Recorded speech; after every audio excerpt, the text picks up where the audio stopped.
nom du Seigneur soit béni. Amen.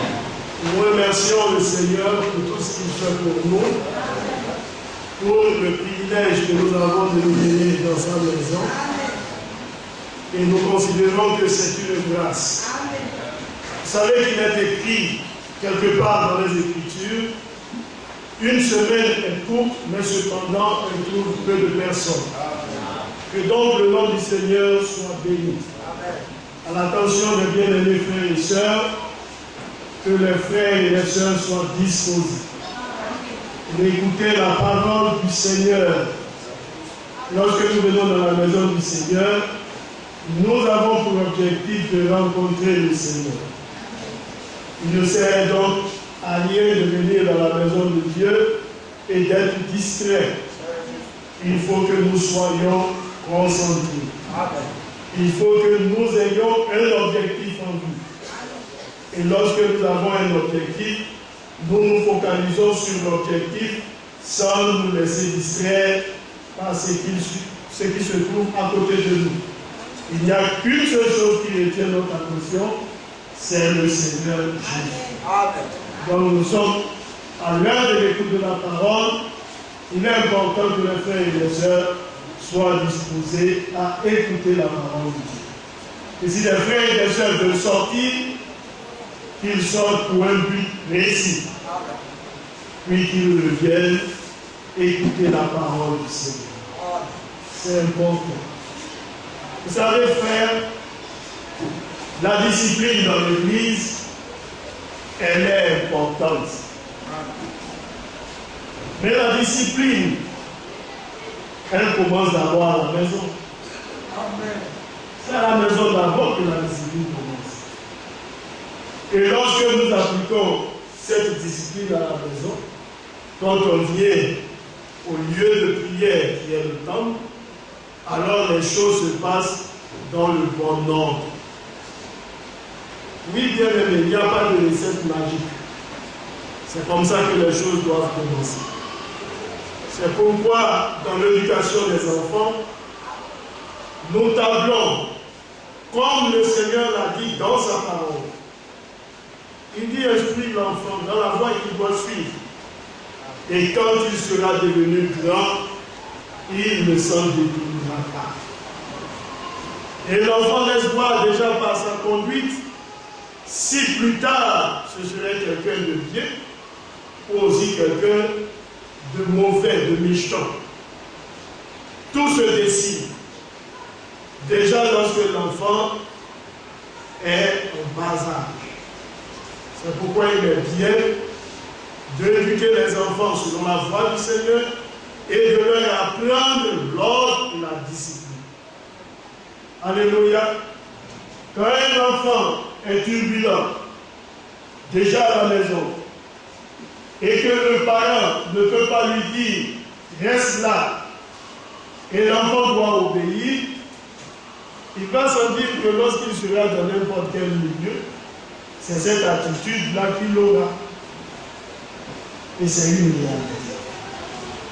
Vous savez, un jour, je peux dire une demoiselle, elle avait son enfant, je crois bien, et puis son enfant, dans un véhicule ou quoi, a demandé si c'était de l'eau ou bien du Coca-Cola à une dame. Elle lui a demandé ce qu'elle avait. Et la maman s'est mise à reprocher cela à son enfant.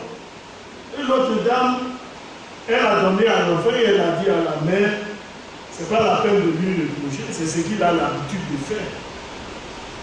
Amen. Vous voyez, c'est ainsi que les hommes doivent éduquer leurs enfants. Amen. Apprenons leur langue, la discipline. Et vous allez voir que les enfants seront des personnes sages, des personnes qui savent se tenir en public. Ce serait pour la gloire de Dieu et aussi pour votre honneur à vous. Alléluia. C'est important, frère. Quand ces choses-là se passent, vous n'êtes pas dans le cœur des hommes. Quand un enfant a une certaine attitude, il y a ce que l'on pense dans le cœur et ce que la bouche dit. Une personne s'assoit et se tait, mais quand il regarde l'enfant, ce qu'il pense dans son cœur, il n'y a que lui et le Seigneur qui savent cela. Il ne vous dira pas, mais il aura une mauvaise opinion de vous, ou alors il aura une bonne opinion de votre personne. Que le nom du Seigneur soit béni. Amen. C'est important, frère. Alors nous sommes reconnaissants à notre Dieu, parce qu'en ce jour du dimanche, l'occasion nous est donnée de nous approcher de Dieu, d'écouter sa parole, pour nous préparer, frère.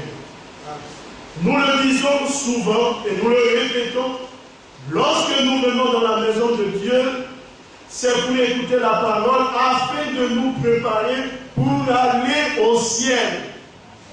C'est une réalité, frère. Nous ne venons pas parce que c'est un dimanche. Nous ne venons pas parce qu'on nous dit de venir. Mais nous venons parce que nous avons conscience que cela est bien pour notre âme. Amen. Que le nom du Seigneur soit béni. Alors disposons-nous à écouter la parole de Dieu. Nous allons prendre le livre de Psaume, le chapitre 130.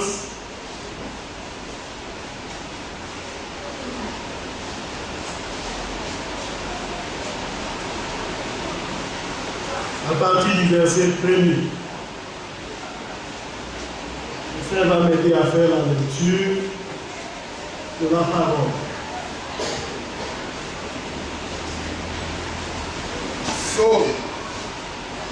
Psaume, le chapitre 130, le verset 1. Cantique des degrés. Du fond de l'abîme, je t'invoque, ô Éternel. Seigneur, écoute ma voix. Que tes oreilles soient attentives à la voix de mes supplications. Si tu gardais le souvenir des iniquités éternelles, Seigneur, qui pourrait subsister? Mais le pardon se trouve auprès de toi, afin qu'on te craigne. J'espère en l'Éternel, mon âme espère, et j'attends sa promesse. Amen. Amen. Que le nom du Seigneur soit béni. Nous sommes en train de voir ce message. J'attends sa promesse. Alléluia. Alors, dans le livre de Psaume, David dit ceci. Du fond de l'abîme, je t'invoque, ô Éternel. Du fond de l'abîme. Pas du fond de l'abîme, je t'ai invoqué. Mais je t'invoque. Quand je me retrouve dans l'abîme, et nous avons dit que l'abîme, c'est un puits sans fond. Lorsque vous êtes à l'intérieur, vous descendez, et vous vous demandez quand est-ce que cela va prendre effet. C'est comme quelqu'un qui traverse un moment difficile, il tourne là, il n'y a pas de solution, tout son horizon est noir. Il se pose la question, mais comment je sortirai de cette situation?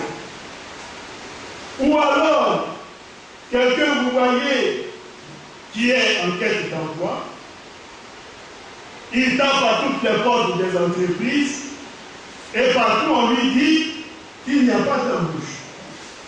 Il se dit, mais quand est-ce que mon calvaire va prendre le fait? Alléluia. Alors il dit, du fond de l'abîme, je t'invoque. Quand je suis dans ces difficultés, quand je suis dans ces situations, je n'ai qu'un seul recours. C'est toi, Seigneur. Alléluia. Nous disons que le Seigneur ne se conjugue pas au passé. mais le Seigneur se conjugue au présent. Alléluia. On peut avoir un bon passé avec le Seigneur, mais ce qui importe là, c'est le présent. Alléluia. C'est pourquoi la Bible nous dit, il est le même hier, aujourd'hui et pour toujours. Avec le Seigneur, c'est la continuité dans la marche. Ce n'est pas une marche, vous voyez où vous marchez un moment et vous dites non, avant vraiment, j'étais quelqu'un de bien, je craignais le Seigneur, ça c'est bien. Mais aujourd'hui, tu fais quoi? Est-ce que tu crains le Seigneur? Est-ce que tu marches d'après sa volonté? Alléluia. Ézéchiel nous le dit. Lorsqu'un homme qui est pieux, qui a autrefois marché en bon terme avec le Seigneur, c'est tout. Et après l'avoir du méchant, la Bible nous dit, s'il meurt, Dieu dit non, tout ce qu'il a fait dans le passé sera considéré comme quelque chose de caduc. C'est nul et bon et tout. Alléluia. Dieu dit, je retiens contre lui son présent. Alléluia. Oui, bien-aimé. C'est pourquoi lorsque nous marchons avec le Seigneur, nous avons besoin de sa grâce dans notre vie. Et nous avons besoin qu'il nous tienne par la main, afin de nous conduire tout au long de son chemin. Et nous devons être conscients que ce chemin-là, ce n'est pas notre chemin, mais c'est son chemin à lui. Alors la Bible dit, du fond de la Bible, je t'invoque, ô Éternel. Seigneur, écoute ma voix. Alléluia. Ce sont des prières. Et comme je l'ai dit, lorsque vous faites une demande, soit d'emploi, si vous avez un langage orgueilleux, vous n'aurez jamais d'emploi. Il faut que vous ayez du respect pour votre interlocuteur. N'est-ce pas? C'est pourquoi on vous demande juste à la fin d'écrire des formules de politesse. Alléluia. Si vous avez des formules entre parenthèses d'impolitesse, alors votre lettre là, elle sera classée. Alléluia. Parce que si votre futur patron déjà remarque en vous une sorte de suffisance, là c'est dit non, ce dernier là, si je le prends à mes côtés, il y aura des problèmes. Mais il faut qu'il reconnaisse en vous quelqu'un d'humble. Alors il a dit, Seigneur, écoute ma voix. Que tes oreilles soient attentives à la voix de mes supplications. Quand je te supplie. Et quelquefois, les croyants, certains croyants, ont avec le Seigneur une certaine manière comme si ils donnaient des ordres au Seigneur. Mais on n'a pas de donner d'ordre au Seigneur. Le Seigneur ne reçoit d'ordre de personne. Nous lui demandons. Alléluia. Mais lorsque nous prions conformément à sa parole, à ses promesses, ce sont des demandes que nous lui faisons. On ordonne rien au Seigneur. Alléluia. Oui, frère. Et c'est ainsi que nous devons comprendre les choses et marcher avec le Seigneur. Quand vous êtes malade, que vous priez pour que Dieu vous guérisse, vous vous basez sur la promesse du Seigneur. Tu as dit dans ta parole que par tes meurtrissures, j'ai été guéri. Alors je crois que la guérison est accomplie pour moi au Calvaire. Alléluia.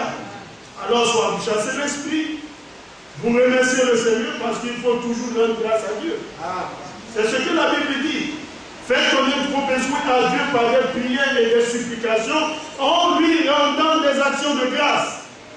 À la fin, vous terminez avec les louanges au Seigneur. Vous lui dites merci parce qu'il vous a guéri. Alléluia. Mais on ne vient pas de dire au Seigneur, je t'en donne à faire ceci, je t'en donne à faire cela. Non.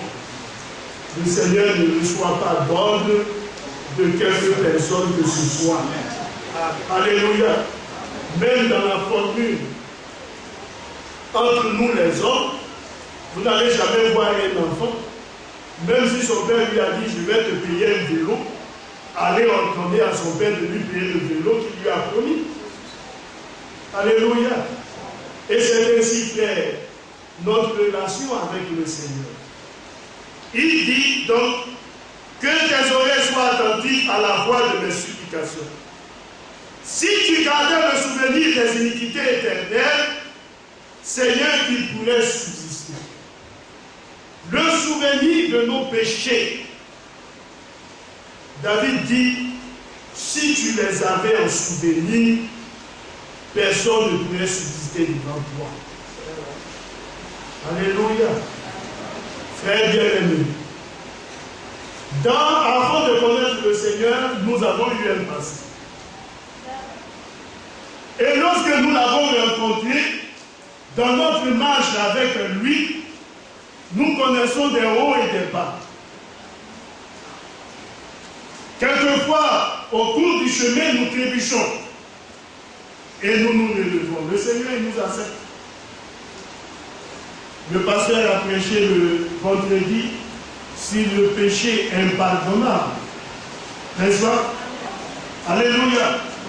Tout péché et tout blasphème, alléluia, porté contre les hommes, le Seigneur dit, c'est pardonné. Mais il n'y a que le blasphème contre le Saint-Esprit, que le Seigneur dit être impardonnable, ni dans ce siècle, ni dans celui qui est à venir. Dieu dit, je ne pardonnerai jamais cela. Alléluia. Oui, bien-aimé. Alors le Seigneur, lorsqu'il efface nos péchés, il l'efface pour toujours. Lorsqu'il nous pardonne, il nous lave par son sang, il prend nos iniquités, nos transgressions, et il les jette dans la mer de l'oubli. C'est du passé et ça est terminé. Alléluia. Et c'est ainsi que nous, dans notre marche, dans la communion fraternelle, nous devons marcher avec les frères et les sœurs. Et non pas toujours revenir sur le passé. Frère, tu m'avais fait ceci. Sœur, tu m'avais fait ceci. Il y a 2 ans de cela, voici ce que tu m'avais fait. Il y a 3 ans de cela, voici ce que tu m'avais fait. Non, frère. Quand on marche vers le ciel, on ne regarde plus à ce passé-là. C'est terminé. Le frère l'a peut-être fait il y a 10 ans. Souvenez-vous que les disciples ont posé la question au Seigneur, combien de fois devrais-je pardonner à mon frère? N'est-ce pas? Combien de fois? Et le Seigneur dit 70 fois, 7 fois. Alléluia. Alors multipliez 70 fois 7 fois, ça vous fait combien? Je crois 149, quelque chose là. 490. Alors notre vie, elle a une vie de pardon. Quand un frère se comporte d'une certaine manière et qu'il vient, il dit, frère, je te pardonne, je te demande pardon, nous avons pour devoir de lui pardonner. Alléluia. C'est ce que la Bible dit. Quand on est un élu de Dieu, c'est comme cela que nous marchons. Notre vie donc, elle est une vie de pardon. Et le Seigneur a dit, si vous ne pardonnez pas aux hommes leurs péchés, leurs offenses, vous aussi, votre Père céleste ne vous pardonnera pas. Alléluia. Est-ce que nous nous rendons compte que lorsque notre frère ou notre soeur nous fait du tort et que nous refusons de lui pardonner, nous-mêmes nous fermons la porte du ciel? Alléluia. Dieu dit, si tu ne peux pas pardonner, moi aussi je ne te pardonnerai pas. Alléluia. C'est pourquoi Colossiens nous dit, comme des élus de Dieu saints et bien-aimés, revêtez-vous d'entrailles de bonté, d'unité, de douceur et de patience, vous supportant les uns les autres. Et Paul dit, si l'un d'entre vous a sujet de se plaindre de son frère, de sa sœur, de même que le Seigneur vous a pardonné, vous aussi, pardonnez-vous les uns les autres. Amen. Alléluia. Vous aussi, face à cette situation, regardez au sacrifice de la croix. Jésus dit, de la même manière que moi je t'ai pardonné, toi aussi, pardonne à ton frère. Alléluia. Ça peut être difficile, mais la Bible dit, vous devez lui pardonner. Parce que frère, ce que nous ne remarquons pas, c'est que lorsque vous refusez le pardon à quelqu'un, vous le mettez en prison. Parce que celui qui vient demander pardon se sent fautif. Il sait qu'il a mal agi par rapport à une situation.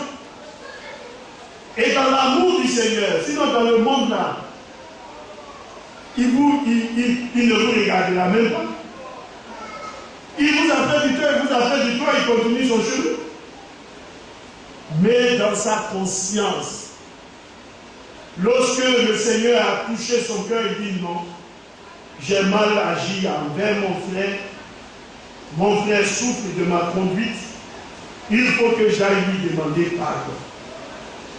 Il me demande pour que le poids de la culpabilité soit ôté de son cœur. Mais lorsque vous lui refusez le pardon, c'est comme si vous le mettez dans des chaînes. Vous refusez qu'il sorte de cette situation qui lui est pénible. Alors vous êtes en train de l'enchaîner et vous lui dites non, reste dans cette situation-là parce que moi je ne te donnerai jamais mon pardon. Et le Seigneur dit, moi, si je tenais compte de tes offenses à toi, tu ne subsisteras pas. Amen. Alléluia. Amen. Quand une personne n'est pas en paix avec le Seigneur, regardez combien de fois il est déstabilisé. Regardez combien de fois il est troublé. Le Seigneur dit à Israël, quand tu te détourneras de moi, même le simple bruit, le bruit des feuilles, ça va t'agiter. Tu seras effrayé. Alléluia. Et c'est comme ça. Quand une personne est en désaccord avec le Seigneur, tout l'effraie. Alléluia. Il a peur de tout. Il est troublé. Il n'est pas en paix. Il est désorienté. Parce que dans le fond de son cœur, il sait qu'il y a quelque chose qui ne va pas.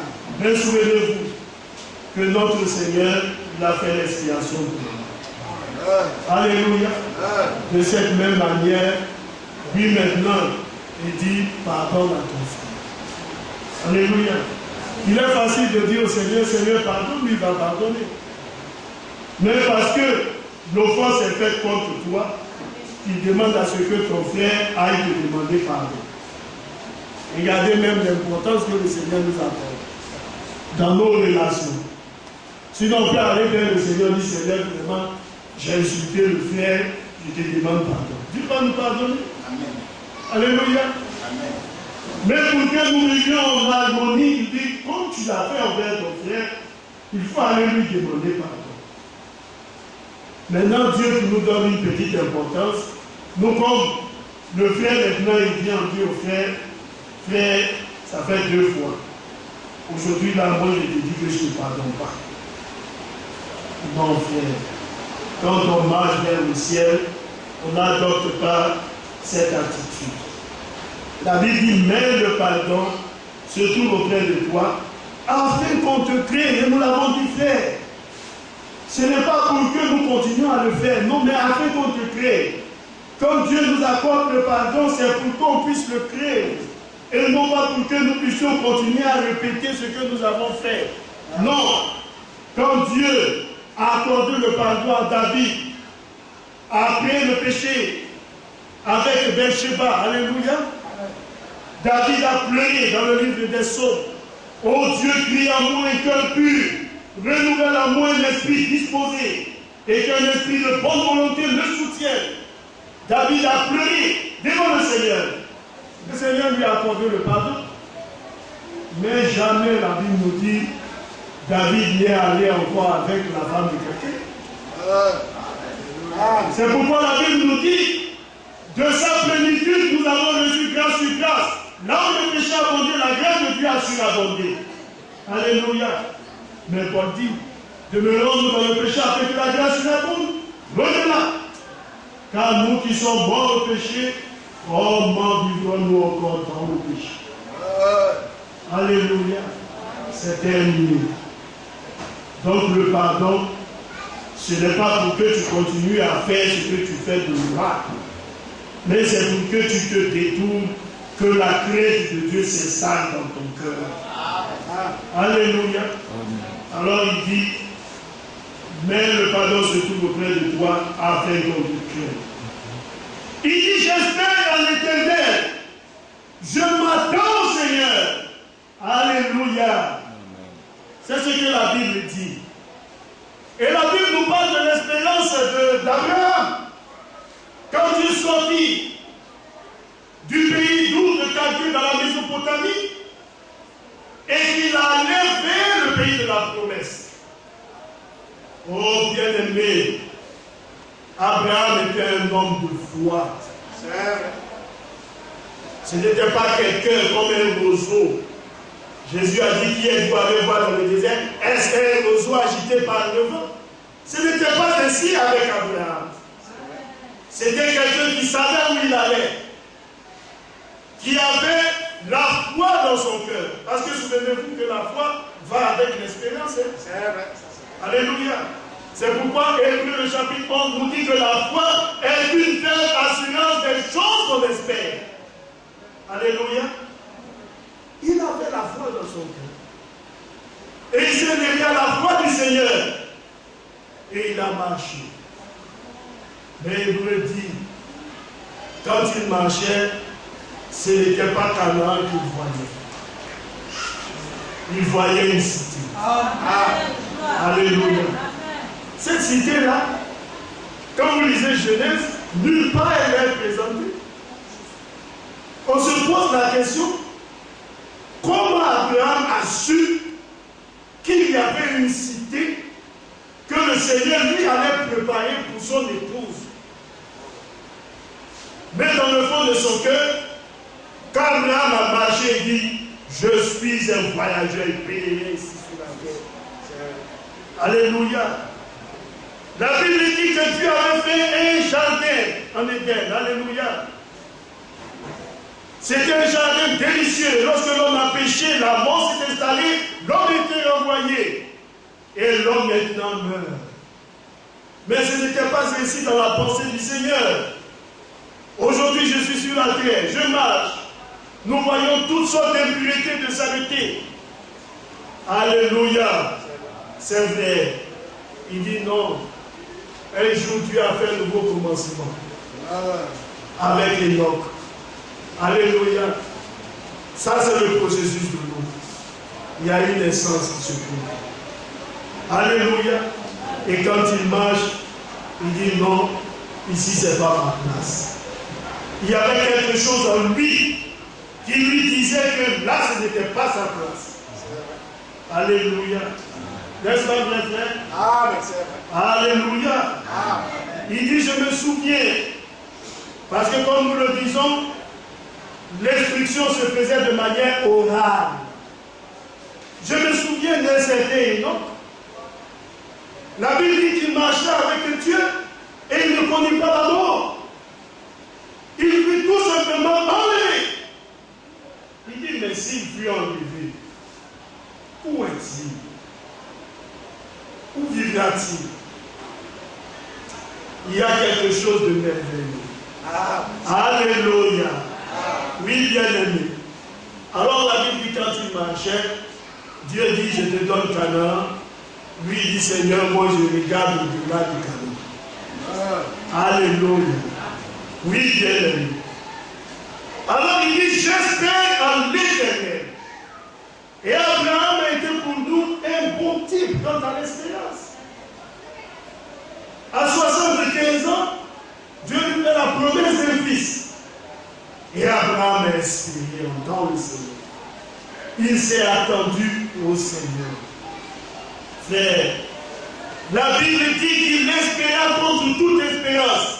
Et ce terme-là, moi je l'aime, frère. Il espéra contre toute espérance.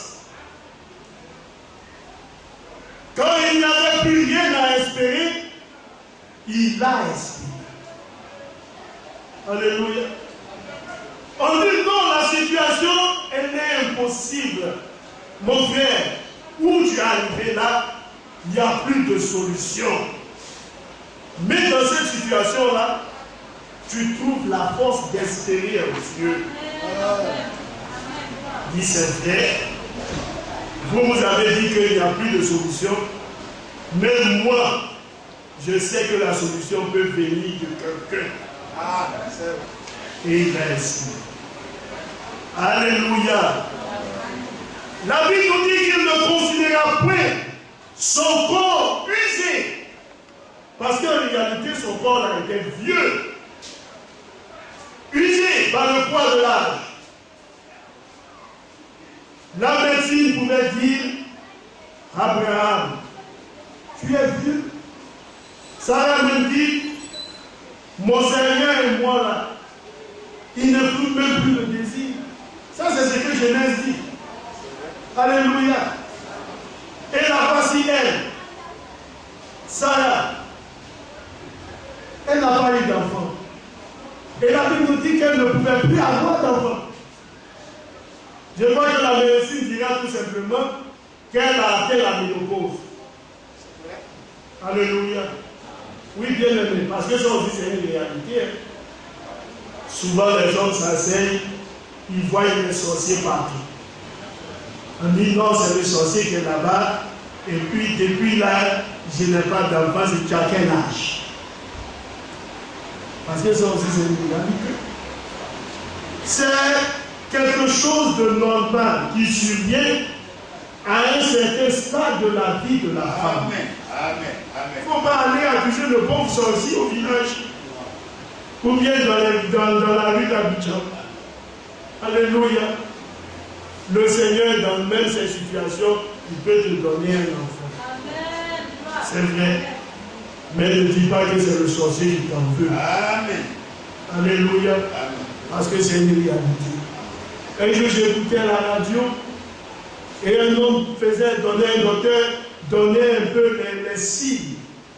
Comment est-ce que la ménopause s'installe chez la femme? À quel âge la ménopause s'installe? Comment est-ce que cette ménopause-là dérègle même le cycle de la femme? Ainsi de suite. Et il dit, la femme doit pouvoir connaître son corps. Elle doit le connaître. Afin de pouvoir être en alerte lorsque ces signes-là se passent. Alléluia. Et la Bible nous dit de Sarah, elle ne pouvait plus avoir d'enfant. Mais le Seigneur s'est révélé à Abraham comme étant le El Shaddai, le Dieu qui porte des seins. Alléluia. Alors il dit à Abraham, tu es vieux, c'est vrai. Ton corps est desséché, c'est vrai. Sarah ne peut plus avoir d'enfant, c'est vrai. Mais penche-toi sur mon sein. Alléluia. Oui, c'est vrai. Et lorsqu'Abraham s'est penché sur le sein de son Seigneur, alléluia, qu'il a bu de ce lait frais. Alléluia. La Bible nous dit, son corps vieillissant a été régénéré. Alléluia. Tout le pronostic médical a été déjoué. Et Sarah a eu son fils. à la personne d'Isaac. Alléluia. Mais il a fallu qu'Abraham espère. Il a espéré contre toute espérance. Et la Bible nous dit, sa foi lui fut imputée en justice. Alléluia. C'est ainsi, frère. Lorsque nous marchons avec le Seigneur, lorsque nous nous fondons sur sa promesse à lui, alors le Seigneur, qu'est-ce qu'il fait? Il débloque tout simplement la situation. Alléluia. Il pourvoit comme il a dit dans sa parole. C'est lui qui débloque les situations. C'est lui qui ouvre les portes. Alléluia. Et c'est lui qui confond les hommes. Alléluia. Alléluia. Je lisais un jour le prophète qui dit, ce genre de cas-là s'est passé plusieurs fois dans le monde. Où des femmes venaient qui ne pouvaient plus avoir d'enfants. Elles ne pouvaient pas avoir d'enfants. Mais après la prière, le Seigneur lui montrait que ces femmes-là, elles auront des enfants. Elles les ont eu. Notre Seigneur ne change pas. Il est le même, hier, aujourd'hui et pour toujours. Alors il dit, j'espère l'Éternel, mon âme espère. Frère, là nous quittons le domaine physique. J'espère que j'aurai une voiture, ça c'est bien. Mais mon âme espère. L'âme qui pêche, c'est elle qui mourra. Deutéronome nous dit, l'homme ne vivra pas de pain seulement, mais de toute parole qui sort de la bouche de Dieu. Amen. Aussi bien que le corps a besoin d'être nourri pour être fortifié, il faut que l'âme soit aussi nourrie. Et l'âme se nourrit de quoi? De la parole de Dieu. La parole immuable et incorruptible du Seigneur. Bien dit, l'évangile du Seigneur est éternel. Il ne passe pas. C'est pourquoi nous aimons le passage de Jacques. Jacques dit, tout don parfait et excellent descend donc du Père de lumière, dans lequel il n'y a point de variation, ni d'ombre de changement. Notre Seigneur ne change pas. Quand il dit une chose aujourd'hui, il la maintient demain. Alléluia. C'est pourquoi il est dit dans le livre de Romains que tout homme soit reconnu pour menteur et Dieu seul pour vérité. Dans le livre de Nombres, par la bouche de Balaam, le Seigneur dit, je ne suis pas un homme pour mentir, ni un fils d'homme pour me repentir. Il tient toujours à sa parole. Alors que le Seigneur approuve une chose aujourd'hui, il va l'approuver demain. S'il désapprouve une chose aujourd'hui, alors nous devons être sûrs qu'il va désapprouver cela demain. Ce que le Seigneur, au travers de sa parole, a cautionné avec nos pères et les apôtres, il continue de le cautionner aujourd'hui. Et ce qu'il a rejeté avec eux, il le rejettera aujourd'hui. Alléluia. C'est pourquoi nous disons de notre Seigneur qu'il demeure le même. C'est ce que le verset 8 dit. Alléluia. Il est bon que le cœur soit affermi par la grâce et non les aliments qui n'ont point profité à ceux qui s'y sont attachés. Alléluia. C'est vrai. Alors il continue pour dire, Jésus-Christ est le même, hier, aujourd'hui et éternellement. Amen. Vous savez, généralement, quand on veut chasser les démons, on dit Jésus est le même.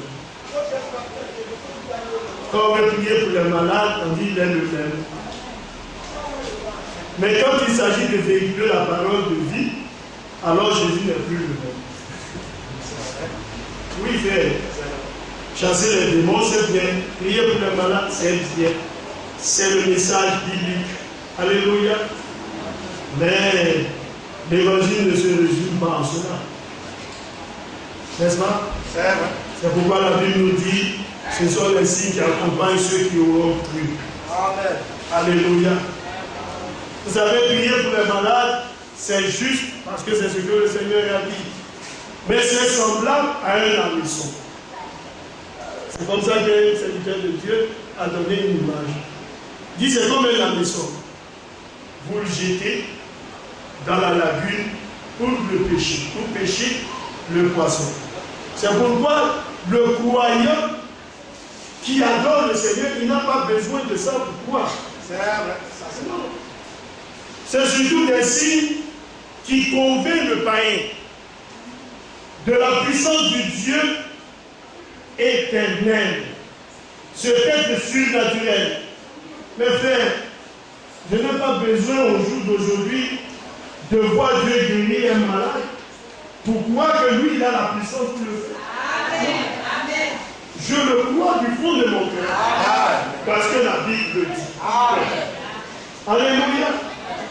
Je n'ai pas besoin de voir un homme chasser un démon pour croire que Dieu est puissant pour le faire. Non.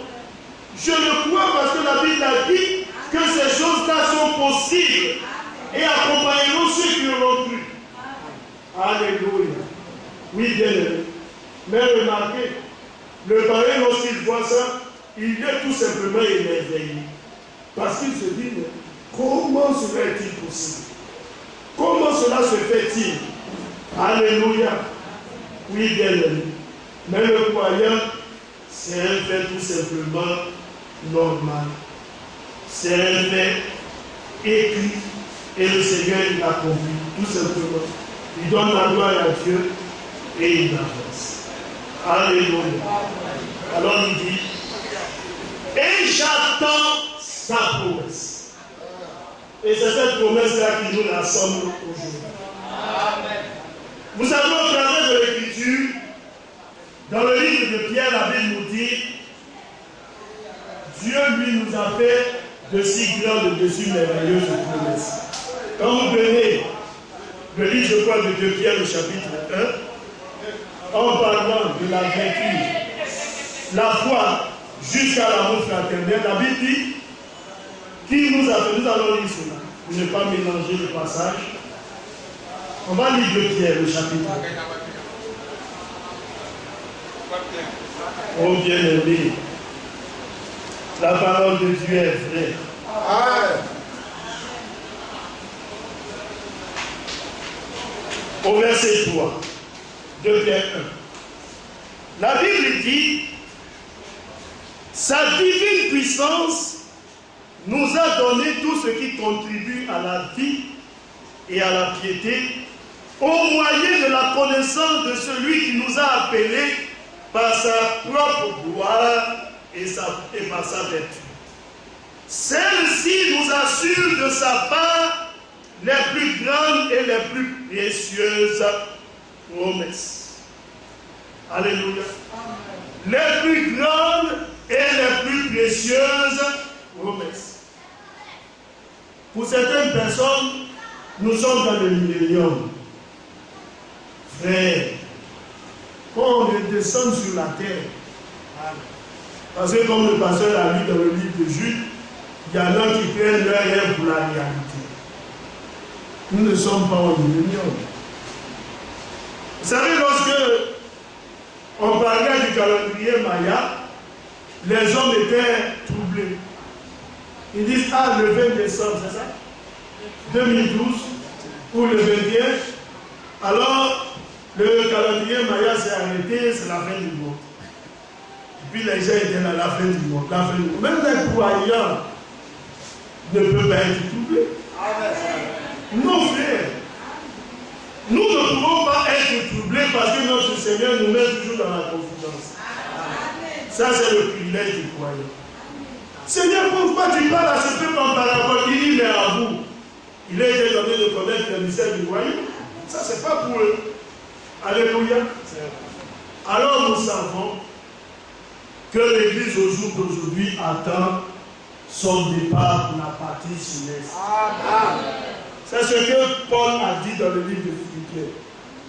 Il dit que nous sommes citoyens des cieux, d'où nous attendons le Seigneur, qui lui va transformer le corps de notre abaissement pour le rendre semblable au corps de sa gloire, selon qu'il a le pouvoir de s'assujettir toutes choses.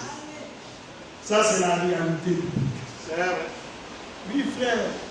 Alors, lorsque le croyant marche, il sait qu'il y a un enlèvement qui a été prédit par le Seigneur. C'est la promesse, frère.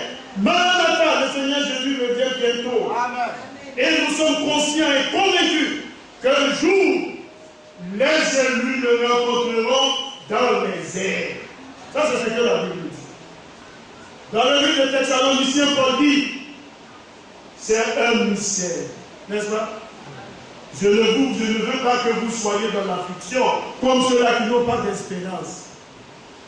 Mais il dit, les morts en Christ d'abord.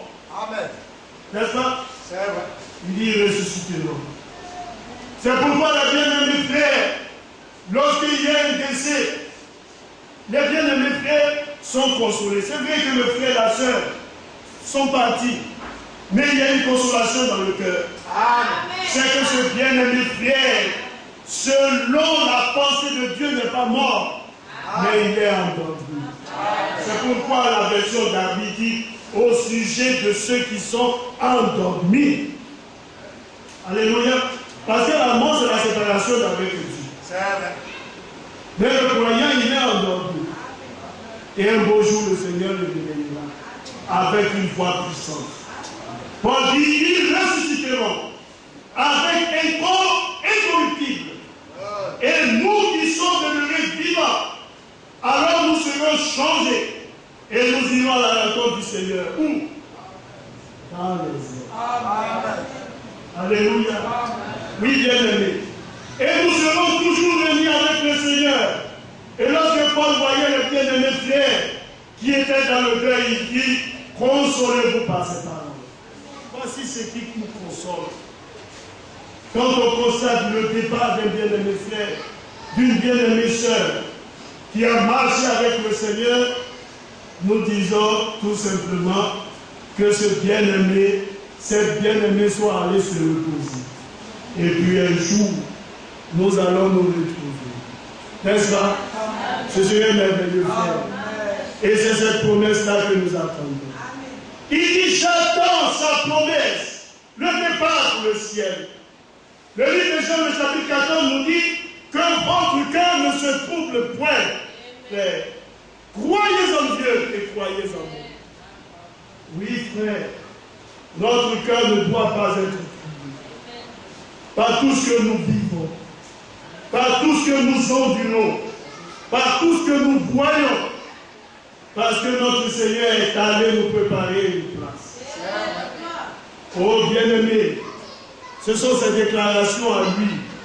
Si c'était un frère qui l'avait dit, alors nous aurions eu tout le pouvoir de douter. Mais c'est notre Seigneur qui nous l'a dit. Il dit, je pars vous préparer une place. Et quand j'aurai fini de la préparer, il dit, je viendrai. Je viendrai vous prendre. Afin que là où je suis, et là, c'est le langage de l'épouse. Vous aussi, l'épouse aux paroles, vous y soyez. Et il dit, s'il n'en était pas ainsi, frère, je vous l'aurais dit, si ce n'était pas une réalité, alors je vous l'aurais dit. Ce n'est pas le conte comme le frère a dit, du Père, voilà pourquoi. Non. C'est une réalité. Amen. Alléluia. Ce n'est pas une fable. Quand on dit Jésus va revenir bientôt, ça fait rire les hommes. Mais il reviendra. Amen. Il nous a donné la preuve par son départ dans le ciel. Lorsque les disciples étaient là à le regarder, la Bible nous dit qu'ils montaient et une nuée l'a développé à leurs yeux. Ils restaient à fixer le ciel. Mais l'ange dit, homme galiléen, pourquoi restez-vous là à regarder le ciel? De la même manière que vous l'avez vu partir, c'est de cette même manière qu'il reviendra. Et le jour où il reviendra, nous irons à sa rencontre. Bien-aimés frères, c'est la promesse que nous attendons. Dans le livre d'Apocalypse, le Seigneur nous le dit. Révélation de Jésus-Christ, que Dieu lui a donné, n'est-ce pas, pour montrer à ses serviteurs les choses qui doivent arriver bientôt. Et qu'il a fait connaître par l'envoi de son ange à son serviteur Jean. Celui-ci a attesté la parole de Dieu et le témoignage de Jésus. Ce que Jean a vu, c'est ce qu'il nous dit. Jean ne nous dit pas quelque chose qu'il n'a pas vu. Tout ce qu'il a vu, tout ce qu'il a entendu, nous a été rapporté dans le livre d'Apocalypse. Ce n'est pas une fable, mais une réalité. C'est une certitude, frère. Heureux celui qui lit et ceux qui entendent la parole de la prophétie. Nous sommes heureux, frères. Nous sommes des privilégiés. Alléluia. C'est vrai, frère. Quand Jésus a regardé les saints et les bien-aimés, vous savez qu'est-ce qu'il a dit? Petit troupeau. Ah oui, frère. C'est un privilège et c'est une grâce. Il dit petit troupeau. C'est ça? Il a pris à votre Père de vous donner le royaume. Petit troupeau. Quand le Seigneur, au milieu de la confusion, a regardé tout ce qui s'est passé, vous savez, et lui dit, je suis resté le seul. C'est pas ça? C'est vrai. Le Seigneur dit non. Je me suis réservé 7000 hommes qui n'ont point fléchi les genoux des femmes balles. N'est-ce pas? Sous l'inspiration du Saint-Esprit dans le livre de Romains, Paul nous dit que c'est tout simplement une classe des élus. Alléluia. Oui, bien aimé. Ce n'est pas du fanatisme, mais c'est une réalité. Les élus sont peu de nombre. Et c'est comme ça que le Seigneur a toujours travaillé. Remarquez que le Seigneur dit qu'il y a beaucoup d'appelés, mais il y a peu de. Il y a beaucoup qui sont appelés. C'est vrai, frère. Mais il y a peu qui sont élus. Il existe des élus. Comme il a eu des élus du temps, vous voyez, de notre Seigneur, lors de son ministère. Mais il y a des élus, frère. Regardez le Seigneur. Le Seigneur, il travaille de manière merveilleuse. Et il travaille de manière à ce que les hommes ne puissent pas comprendre. Quand il vient, il fait le miracle, les hommes mangent le pain, ils sont contents. Il y a une multitude qui le suit. Il a du mal même à se reposer. Et puis un beau jour, il a dit, si vous mangez ma chair et buvez mon sang, vous n'avez pas la viande. Mais après qu'il ait envoyé les 12, qu'il ait pris encore 70 autres disciples. Et la Bible nous dit tous ont commencé à se retirer de lui. Il regarde les 12. Il dit, et vous, ne voulez pas vous en aller comme les autres? Ça, c'est le peuple de la parole. Alléluia. Comme à Kadesh Barnea, c'était le peuple de la parole. Oui, bien-aimés, lorsqu'ils se sont retrouvés là dans cette position, le Seigneur dit, allez et voyez le pays de Canaan. 12 espions, ils allaient et ils prirent les grappes de raisin. Ils revenaient joyeux. Il dit, Moïse, tu n'as pas été là-bas, mais ce que tu as dit, c'est la vérité. Le pays est bon, mais nous avons une inquiétude. C'est que nous avons vu les fils d'Anak, et nous sommes comme des sauterelles à leurs yeux. C'est impossible pour nous d'avoir la victoire. Mes frères, la classe des élus, ils ont un autre langage. Alléluia. Josué et Caleb dit, nous irons et nous aurons la victoire. Si le Seigneur prend plaisir en nous, les fils d'Anak ne tiendront pas. Alléluia. Mes frères, Israël n'a-t-il pas battu le fils d'Anak? Si. Lorsqu'il doutait, le Seigneur dit, aucune de ces personnes qui ont mis en doute mon message n'aura accès au pays de Canaan. Excepté Josué et Caleb, parce qu'ils ont cru. Alléluia. Ça, c'est la classe des vainqueurs. Ceux qui savent rester fidèles avec la parole immuable et incorruptible de Dieu. Frères bien-aimés, l'évangile du Seigneur est une réalité. C'est pourquoi, frère, nous le disons, quand on pose la question, qu'est-ce que le message? Mais le message, frère, c'est quoi?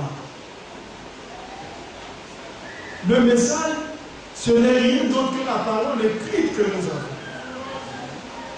Le message, c'est le retour à l'enseignement apostolique. C'est ça le message. Le message, ce n'est pas autre chose que cela. Vous savez ce que Paul dit au frère de Corinthe? Il a dit, je crois que c'est à cause de ceci que nous avons fait de cela une application à nos personnes, n'est-ce pas? À moi et Saint Apollos, afin que vous appreniez à nos personnes à ne pas aller au-delà de ce qui est écrit. Frère bien-aimé, il ne faut pas aller au-delà. Ce que Dieu a dit, il faut dire. Et il faut arrêter là. Pourquoi les confusions? Parce que les hommes refusent la parole écrite. Un homme se lève, il réfléchit, il trouve que c'est bon, il ajoute. Bien-aimé, l'évangile du Seigneur est éternel. Quand on dit éternel, là, ça veut dire on ne fait pas de modifier au bout du chemin. Il est éternel. C'est pourquoi le livre de l'Apocalypse met en garde chaque croyant. Parce que les hommes ne réalisent pas. Mais il faut faire attention. Apocalypse 22 dit, je le déclare, à quiconque entend les paroles du livre de la prophétie. C'est pas ça? Si quelqu'un ajoute, Dieu fait quoi? Dieu dit, je le frapperai des fléaux décrits dans ce livre. Et s'il retranche, Dieu dit, je retrancherai sa part de l'arbre de vie qui est dans la cité de Dieu. C'est un danger d'ajouter de retrancher. Que les hommes ajoutent, ils retranchent, on avance, et puis on est content. Parce qu'on pense qu'on ira au ciel. Mais le ciel là, ce n'est pas quelque chose que vous, nous et puis le Seigneur en a bâti. C'est son ciel à lui. Alléluia. C'est ce que nous devons comprendre. C'est son ciel. Alléluia. C'est pourquoi lui, il nous rend d'abord participants de sa nature. Pour nous introduire dans son ciel. Ce n'est pas dans notre ciel. C'est dans son ciel. Dans sa cité à lui. Alléluia. Alors les hommes doivent faire attention. Parce que quelquefois, nous avons comme l'impression que les hommes pensent qu'ils sont copropriétaires. Vous voyez? Et ils sont propriétaires avec le Seigneur. Non. Dieu ne veut nous introduire auprès de lui. Sinon, c'est sa chose à lui. Alléluia. C'est son ciel. Alléluia. Oh bien-aimé, faisons attention. C'est pourquoi nous condamnons au travers de la parole et nous amenons les hommes à prendre conscience du baptême authentique. Il doit être fait au nom du Seigneur Jésus. Vous savez ce que Paul dit aux frères de Colosse, aux frères et aux frères de Colosse? Il les met en garde contre la philosophie des hommes. N'est-ce pas? Il faut faire attention parce qu'il y a trop de philosophes dans la foi. Il y en a qui viennent philosopher avec les Écritures. Dieu dit une chose, il dit non. Dieu a dit ça, mais si on fait comme ça, ce n'est pas mal. C'est mal. Alléluia. C'est mal. Jésus dit, enseignez-les, puis baptisez-les. Baptisez-les, puis enseignez-les. C'est ça? L'homme dit non. D'abord, on va enseigner pour que la personne puisse connaître le Seigneur avant de le baptiser. C'est ce que le maître a dit. Alléluia. Le maître, il dit quoi? Il dit qu'il faut le baptiser. Et puis après, il faut l'esprit. À garder ce que moi je vous ai donné. On fait le coup de baptême. Et même dans le coup de baptême, les hommes échouent.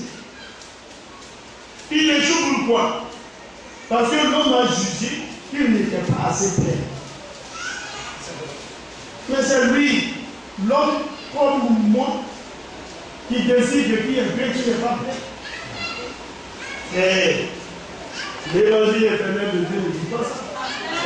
Au jour de la Pentecôte, lorsque les hommes ont écouté pour la première fois l'évangile, ils disent à Pierre, homme frère, que ferons-nous? Bien aimé,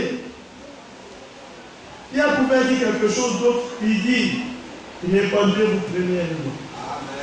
Et que chacun de vous soit baptisé au nom du Seigneur Jésus. N'est-ce pas? La Bible dit ceux qui ont cru ce même jour se firent baptisés. Et le nombre de disciples est passé d'environ 120 à 3000 personnes. Ce n'est pas ce qui est écrit. Bien aimé, ça c'est l'évangile. C'est pourquoi Philippe, quand il rencontre l'ennemi éthiopien, dans le livre d'Actes des Apôtres, il lui pose la question. Il dit, Philippe dit, comprends-tu ce que tu vis? Il dit, comment pourrais-je comprendre s'il n'y a personne qui m'instruit? Alors il demande à Philippe de monter sur le char pour le rejoindre. Philippe monte, il dit, non, ici, là, ce n'est pas Isaïe qui parle de lui. Isaïe parle du Messie. Quand il a marché jusqu'à, il a vu l'eau, quelque chose s'est passé dans son cœur. Il dit, voici l'eau. Ce n'est pas Philippe qui a dit, hein. Quand on lit avec les apôtres, ce n'est pas Philippe qui a dit, moi je vais te baptiser. Il dit, voici l'eau. Qu'est-ce qui empêche que je sois baptisé? Philippe dit, si tu crois. C'est pas ça. Maintenant, frère, entre nous, quelle est la mesure qui permet de montrer ou de discerner dans le cœur de l'homme qui croit? C'est Dieu qui regarde et qui sait si l'individu croit ou ne croit pas. Alors, Philippe dit, mais si tu crois. Il dit, mais je crois que Jésus est le Fils de Dieu. Philippe est descendu là et puis il a baptisé, il fut enlevé. C'est ce que la Bible dit. Frère, nous n'inventons absolument rien. C'est le message biblique. Et ça, c'est le retour à la parole. Éphésiens, le chapitre 2 nous dit, nous avons été édifiés sur le fondement des apôtres et des prophètes, Jésus-Christ lui-même étant la pierre angulaire. Et c'est sur elle que tout l'édifice de la maison, bien ajusté, il n'y a pas de débordement. Très bien aimé. Tout est ajusté.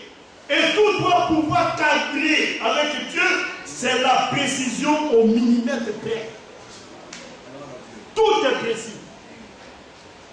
C'est pourquoi, quand on ne voit pas une chose que les apôtres ont fait, on doit dire, béni sois-tu Seigneur, tu nous as donné un modèle.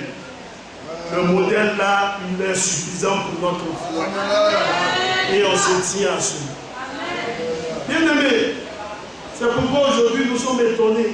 Vous savez, le croyant, quand il voit certaines choses, il est étonné. Il y a des ministères qui se créent sans avoir une trace dans l'écriture. On se pose la question, mais les hommes ont réfléchi comment? Frère, il y a même des services où les hommes qui postulent à ce service-là ne remplissent pas les critères. On se pose la question, comment c'est possible dans l'église de Jésus? La Bible dit, si un homme aspire à la charge d'évêque, il désire une charge noble, n'est-ce pas? Il faut que l'évêque soit marié à une femme. Il faut qu'il ait des enfants. Il faut que sa famille la soit soumise, n'est-ce pas? Il faut qu'il ne soit pas donné au gré. Mais au jour d'aujourd'hui, on a une catégorie d'évêques célibataires dans le domaine de la foi. Ça, c'est étonnant. Ça respecte quelle disposition biblique? Aucune. On a les archevêchés, la seigneurie. Vous voyez, ce n'est pas l'évangile de Jésus. Le Seigneur ne tient pas compte de tout ça. C'est bien fait, mais il faut faire ce qui est écrit. Et c'est à l'intérieur de ce qui est écrit que les élus se retrouvent. Alléluia. Oui, bien aimé. Quand l'élu marche, il dit, la Bible dit quoi faire. C'est pourquoi le prophète du temps de la fin a dit, s'il y a une question biblique qui est posée, la réponse doit venir de la Bible. Il ne faut pas venir dire ce que toi, tes pensées disent. C'est ça?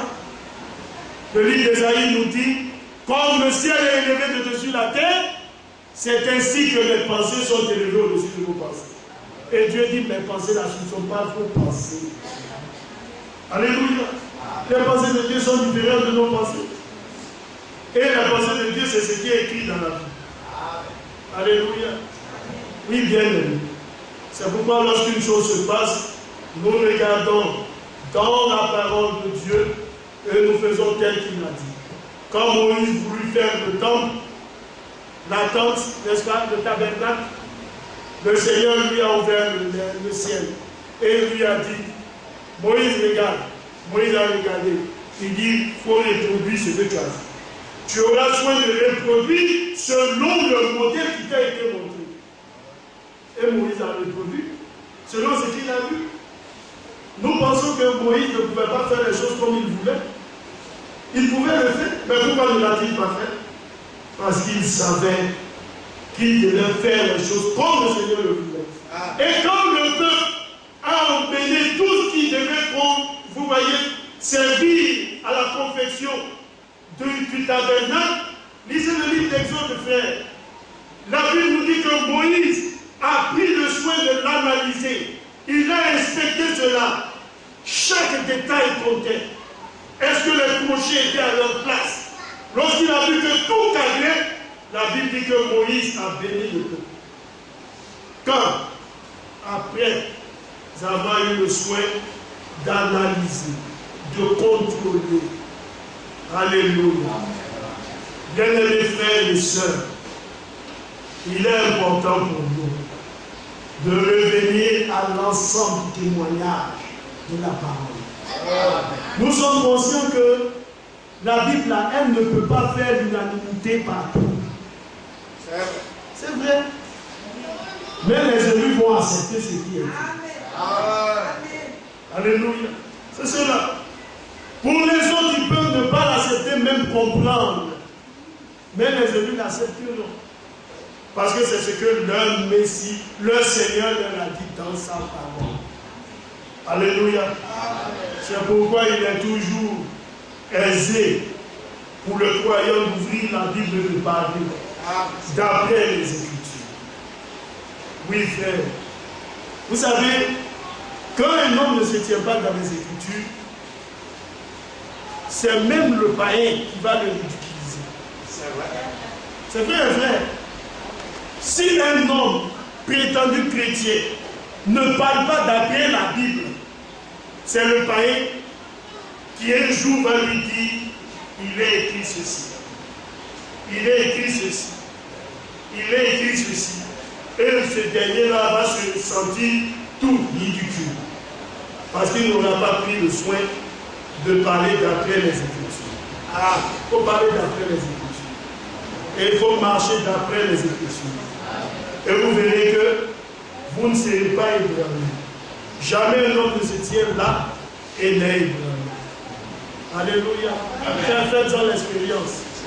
Si vous vous asseyez dans les Écritures, peu importe ce que les hommes diront, vous resterez toujours là, à l'intérieur de la parole. Alléluia. C'est cela, le véritable croyant. Oh, et la belle image qui nous est donnée à la fin, dans le livre d'Apocalypse, chapitre 22, la Bible dit l'Esprit. C'est cela? L'Esprit est qui? Et l'épouse.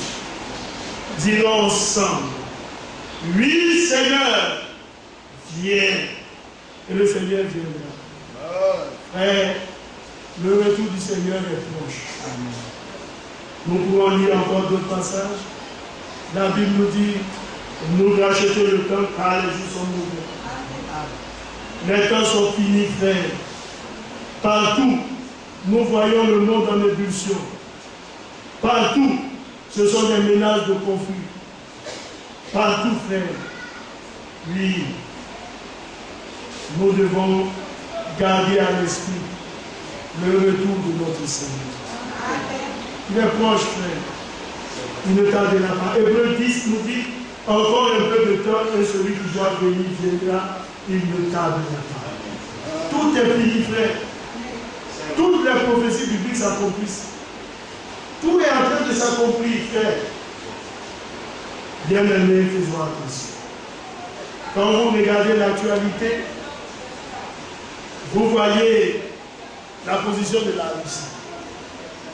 Mais pour le croyant, la position de la Russie, là, dans le monde occidental, ça n'étonne pas. Amen.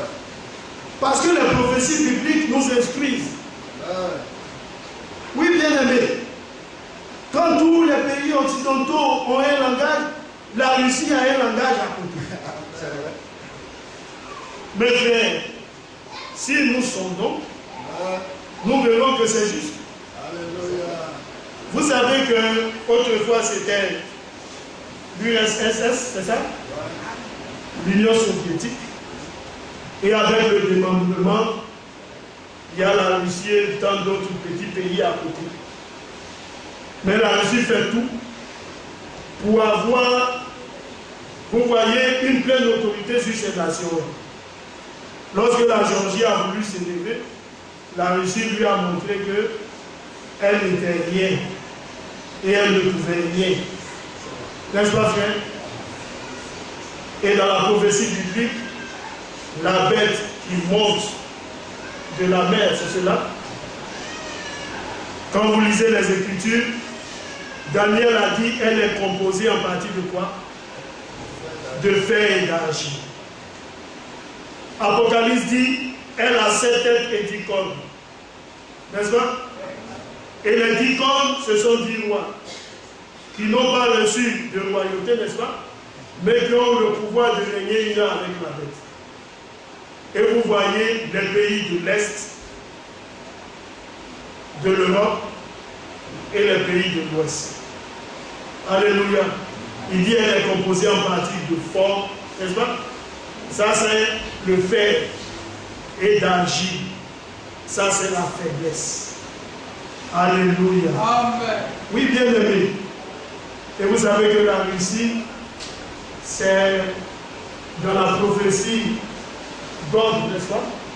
Quand vous lisez, vous voyez cela. C'est God, alléluia. Et la Russie aura un grand rôle à jouer. Même quand vous voyez le combat dirigé contre Israël, la Russie aura un grand rôle à jouer. Oui, bien aimé. Pour nous les croyants, lorsque nous lisons et nous regardons l'actualité, on ne va pas étonner. C'est vrai. On se dit, c'est tout à fait normal. Et un beau jour, regardons un peu le Vatican. Les hommes peuvent ne pas croire. Mais Apocalypse nous dit, un beau jour, cette ville-là, elle sera détruite. Amen. Ça, c'est le récit dit le Seigneur. Amen. De sa parole. Amen. L'ange a dit à Jean, comme une pierre qu'on prend et qu'on la jette au fond de l'eau, ainsi sera le jugement de la grande prostituée. Tous les marchands de la terre vont venir deuil. Est-ce que c'est ce que nous entendons? Non, frère. Les élus veulent être dans le ciel. Comme Abraham était quelque part sur la montagne et qu'il regardait Sodome et Gomorrhe être détruit. C'est cette position-là que nous voulons. Être auprès du Seigneur. Et puis regarder tout ce qui va se produire après. Alléluia. Frère, nous devons être conscients de ce que le Seigneur nous donne. C'est la meilleure part. Au milieu du monde troublé, Dieu nous a donné une part. Et ça, c'est la nouvelle. Parce que si c'est nous-mêmes qui avons choisi, je vous assure qu'on aurait fait le mauvais choix. Mais Dieu lui-même a choisi pour nous, afin que nous soyons heureux. Que le nom du Seigneur soit béni.